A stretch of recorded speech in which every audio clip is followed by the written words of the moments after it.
was 1972, so I'd be 13 years old. Okay. I was out on a hockey rink in Ottawa. I used to play lots of hockey with my twin brother and about 10 other kids. Okay. A mile away from our rink, our outdoor rink, there was a pollution plant. And one of the kids looked up and he said, "What the heck are those things?" And we all turned around and looked, and we saw 3 exactly the same discs, saucers. You could call them saucers. Mm-hmm.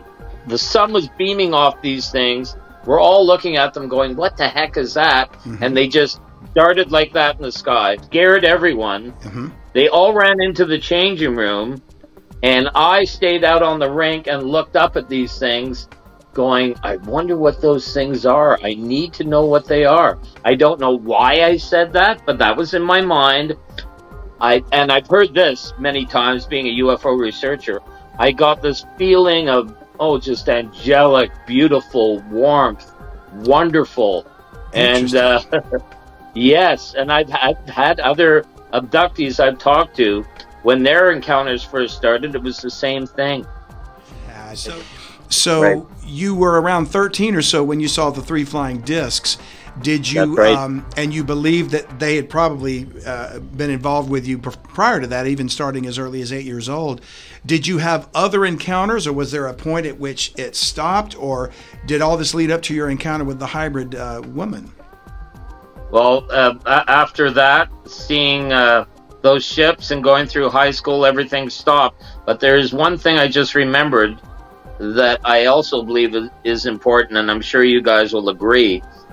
When my dad was on the merchant ships in the Second World War, I had asked him, after seeing those 3 discs, I said, "Dad, we were out on the rink and we saw these weird lights, but they were like ships, and they made no sound, and they moved really fast, and they were like glowing, or the sun was beaming off them."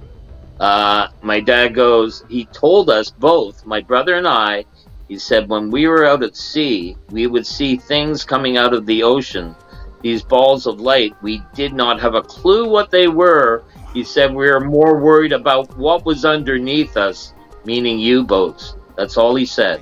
So really, obviously, they wanted something from you.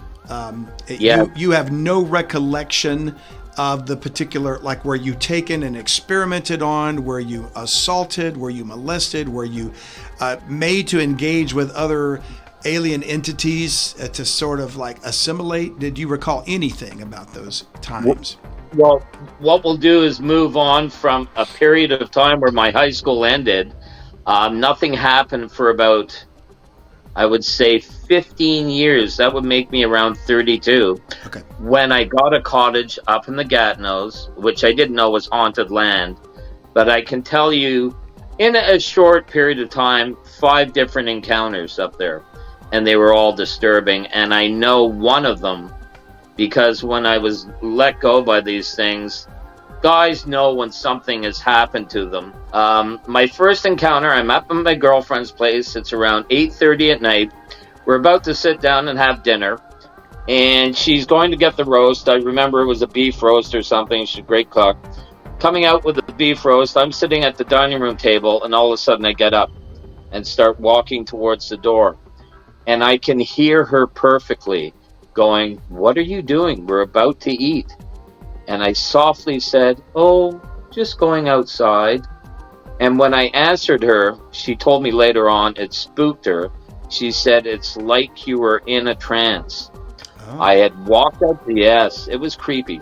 I walked out the door, and immediately, under, you can call it possession, that's what it was, I looked up in the sky, beautiful night, the stars are out, and I pinpointed to this one star, what I thought was a star, and I go, "That's the brightest star I've ever seen." And then I could see a blink come out of it, and not 2 seconds later, there was this massive white ball of light hovering over the tree line about 40 yards from me, and it was pulsating, and you could see the trees, the branches swaying, so it wasn't an illusion like some people say. Yeah. It was real. And I looked at it and I said, "That thing got me to come outside. I wonder which ones are in it." And then I called to my girlfriend, and the thing imploded like turning off a light. It just imploded, shot up. I saw it and then disappeared. My girlfriend walked out and she goes, "Get in for dinner. Why are you screaming at me?" And I go, "You wouldn't believe what I just saw, a UFO." And she looked on my face. She goes, "Now you're really scaring me." She phoned her girlfriend to come over. We sat down and talked about it. Her girlfriend stayed upstairs with her, and I go, "I'm staying downstairs."